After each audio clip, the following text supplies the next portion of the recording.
So my name is Jason. I'm the founder and CEO of FreeWorld. And you can think about FreeWorld as educational investors for what I believe are America's biggest underdogs and most overlooked talent pools, ex-felons. That's right, you heard me right.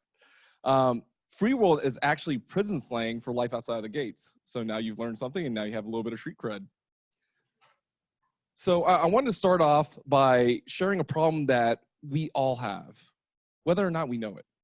And that is that America is the most incarcerated nation on earth. Even though we have only 5% of the world's population, we incarcerate 25% of the world's total prison population, and it's a revolving door. 76% of people that go to prison end up back in prison within 3 years.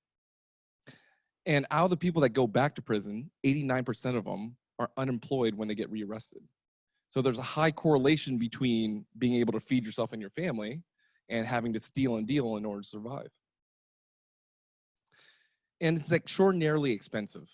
We spend nationally $182 billion a year to incarcerate 2.2 million people. We spend more on incarceration than we do on our public school systems. So I don't want to make it sound like I'm minimizing the actions that the men and women that I serve have done. Yes, they have made grave mistakes in their past. But then they go to prison and they pay their debt to society. They serve their time. Yet when they're released, they're known as ex-offenders for the rest of their life. And that felony conviction can prevent them from getting housing, from getting a good job. Heck, it can even stop them from getting government grants just to go back to school. It's like wearing invisible handcuffs. And for the men and women that I serve, there usually doesn't seem like another alternative than to resort back to a life of crime. So I'd like to tell a little bit about the story of Michael, who's this smiling young man in the back with a white circle around him.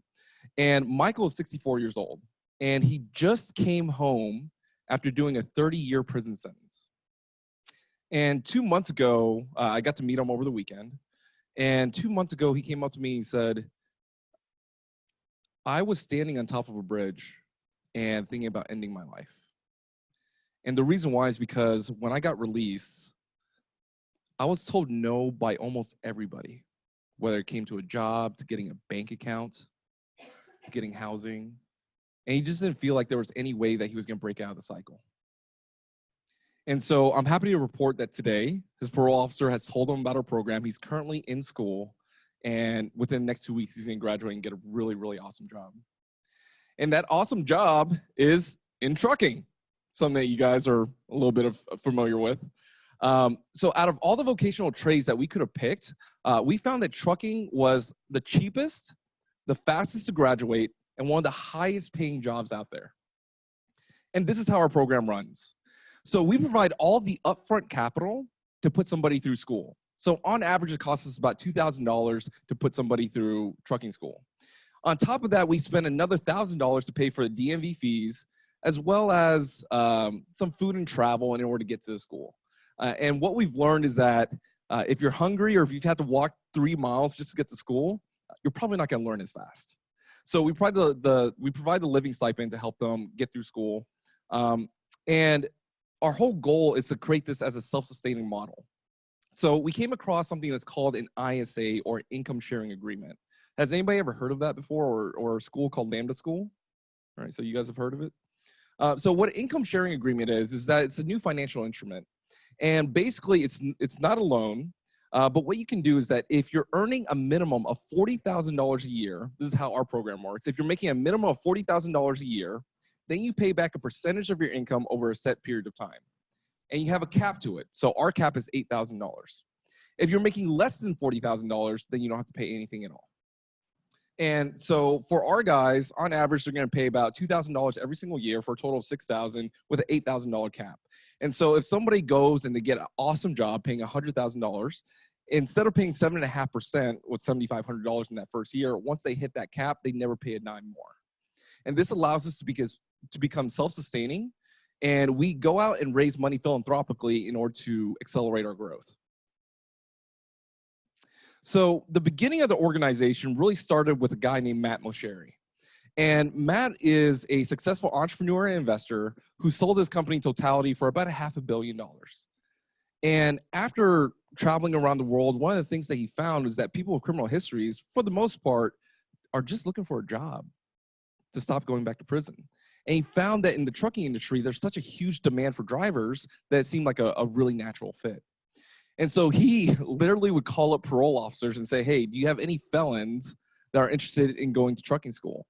And so he started to pay through PayPal for these guys to go to school. And so in 2017, it was just a very small number. And in 2018, he brought me on board to create a separate organization from the Mosheri Foundation, which is how he made all the payments. And that's, we call it FreeWorld. And our goal is to be able to scale this out nationally to serve 26 million ex-felons all across the nation. So we currently operate in Northern California, so in Sacramento, San Jose, and Stockton. Our plan next year is to grow throughout California and then eventually across the United States. And within a 10-year period, we really think that we can serve about 1 million people all across the United States. So with this is our model, and we essentially tried to simplify. This is extremely aspirational, but we tried to simplify the model to make it easy to understand. And so you'll see in year one, let's say we start off with 1,000 people that we serve. Now, 1,000 people at $3,000 a pop, that's about $3 million of operating capital that we need to be able to put them through school. In year two, let's say we get more aggressive and we serve 4,000 people. So 4,000 at $3,000 a pop, that's $12 million in operating capital to be able to put them through school. But because the people in year one are paying it forward, we're able to offset that by about $2 million. So it's $10 million net of operating expenditure that we're going to spend in year two. Now, what we're showing here in year 9, 10, and 11 is if we ever choose to slow down recruitment or even stop recruitment because we need operating capital, the prior year's ISAs or pay it forward contracts will continue to pay out. And so that way we can get money in to fund more people. We can also package the ISAs as well and sell them to institutional investors for upfront capital. So this is our way of kind of growing the organization philanthropically or through using the business model itself. Now, the biggest question that I usually get when people hear about this program is, what are you going to do whenever automation starts to hit trucks and trucks start to drive themselves and a lot of people are going to be out of work? So we see that as something that's going to be happening over the next 5 to 15 years.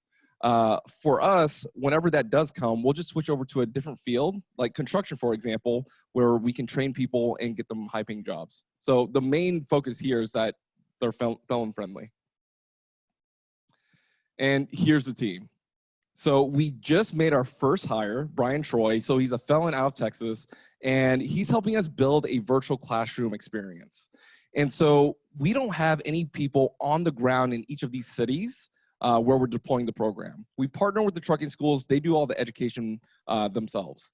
But what we'd like to do is that, getting somebody a job in trucking, that's cool.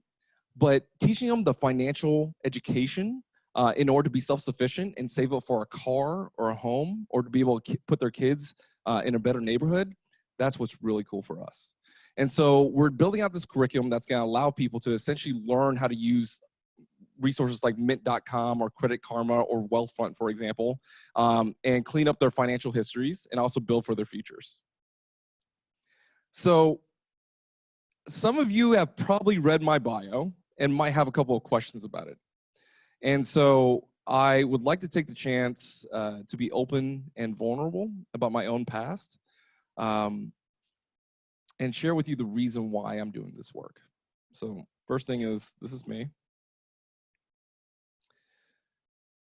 And this is the person that I used to be. At the age of 15, I was caught for aggravated robbery, and they gave me a 12-year sentence. And I take full ownership of what I did. I'd like to have an opportunity to really kind of explain a little bit of the background, because this is a common theme for many people who end up in the prison system. So my parents were immigrants. We grew up in poverty. My dad had a horrible temper, tried to kill me several times. By the age of 10, I had already attempted suicide 3 times. My parents got divorced at 11, and at the age of 13, I ended up joining a gang.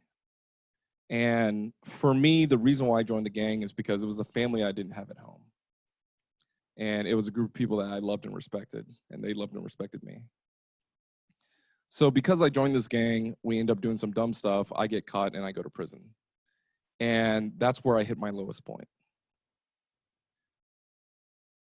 For all the years prior, I had hated my mother because when my father was chasing me around with a knife, she wasn't there to protect me. This is as a 6, 7-year-old kid. And I thought she didn't care about me. But when I was arrested in front of her in our garage. She immediately gave up her entire life savings in order to pay for my attorney. When I went to prison, she would drive 14 hours every single week just to come see me for 2 hours. And I started to realize how powerful a mother's love was. And that despite of the actions that I had taken to ruin my own life, that because of who I was causing pain to my mom. And that was kind of the first turning point for me. So I go through prison, I get out, and fortunately I run across people like Matt Mosheri, like Ryan Peterson, for example, my mom and other people that chose to give me a chance and chose to give me resources and opportunities to better myself. And so because of that, I ended up getting a double master's, started 4 companies, worked in management consulting.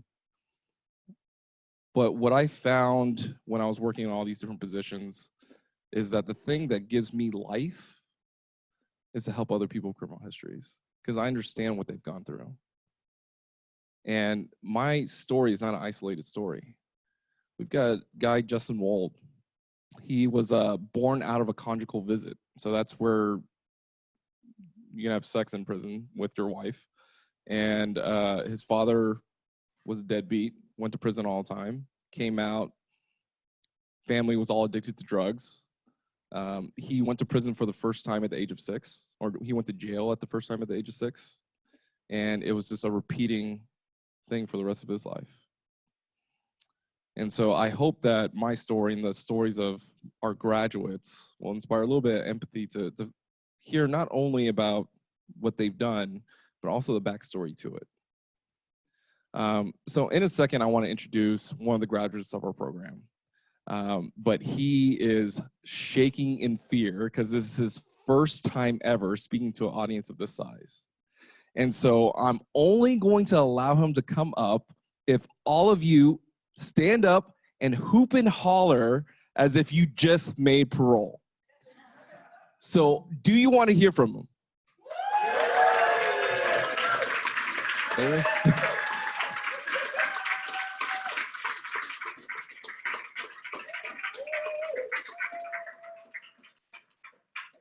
All right, so David, how does it feel to be introduced up like that? I'm kind of nervous. All right, so I like to get all the hard stuff out of the way first. So my first question, a lot of people always ask this, is how much time did you serve? Served 10 years. 10 years. Okay, and thank you. So can you talk a little bit about your childhood experience? Yeah, I grew up in a dysfunctional home. My father was never around. My mother was working all the time, so she wasn't working.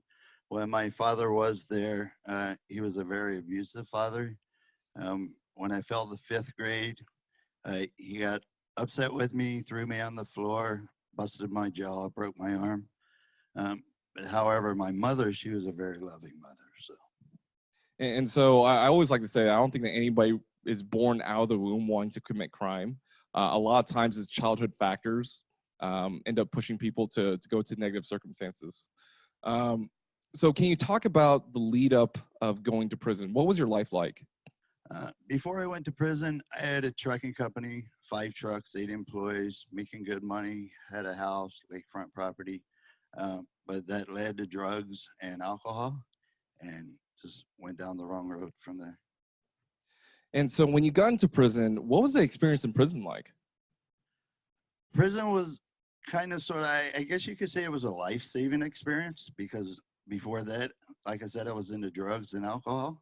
So I was going down a road of destruction. So, but once I got there, I had bad health and everything, and I started working out, got my health back, went back to school, got a GED, and continued that into a college. and got my associate's degree. So,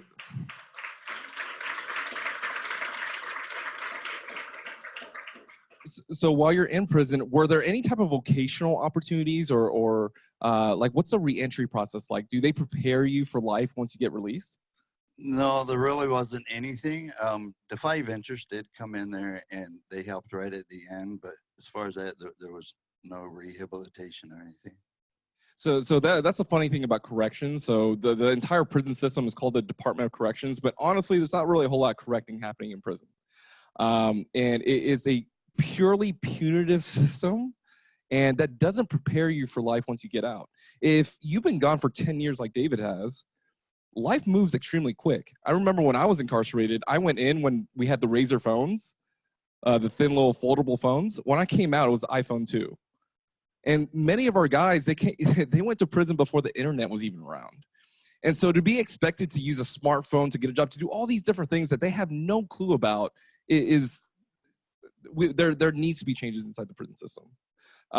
So you get out of prison, and what was the biggest learning experience you had while you were in? While I was in, While incarcerated. drugs lead to destruction, and alcohol just ain't no good for you. Did you have much contact with family? No, my mother passed away while I was in there, but as far as family, no. I had a couple of friends that kept in contact with me. So a lot of the feedback that we get from our guys is that, you know, when they're incarcerated, one of the biggest learning lessons could be patience, could be drugs, and all that other stuff. But a lot of times it's family. And one of the hardest things to go through while you're locked up is have somebody in your family pass away, because there's literally nothing that you can do. And a lot of our guys, they end up blaming themselves and being extremely hard on themselves because they know that the actions that they took is what put them in prison that eventually kept them away from their family. So the family component is extremely, extremely important. So how long have you been released so far? About a year and a half now. Year and a half. And when you got released, did you start looking for jobs, or what was the first thing that you did? No, when I got released, I finished up my associate's degree and graduated that in December of 2018. And then I went to truck driving school, reinstated my CDL, and went to work February 20th of 2018. Okay. And how did you pay for trucking school? Through the Matt Mockery Foundation. And so once you graduated, how long did you work for? I worked for 1 year. 1 year. And so you've got a new exciting development. So can you tell us a little bit about that?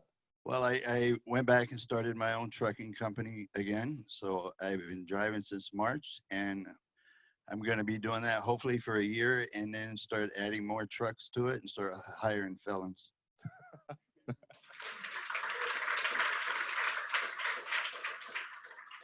And not to brag or anything, but can you tell a little bit about how much you gross on a yearly basis with your trucking company? Between 160,000 to 240. Yeah, so he gets paid more than I do. And is there one thing that you'd like to share with the audience about your own personal experience about being incarcerated, or your journey after prison? It was a life learning journey. I mean, just don't go to prison, but yeah, I mean, I learned that I really don't want to do any wrong anymore. So I just want to keep building my life and getting it back. So that's FreeWorld. This is David. We have plenty of other graduates just like him. We've got another guy. He's got 5 trucks right now, his own owner operator. So we're really proud of the work that we're doing. We hope that you stay involved.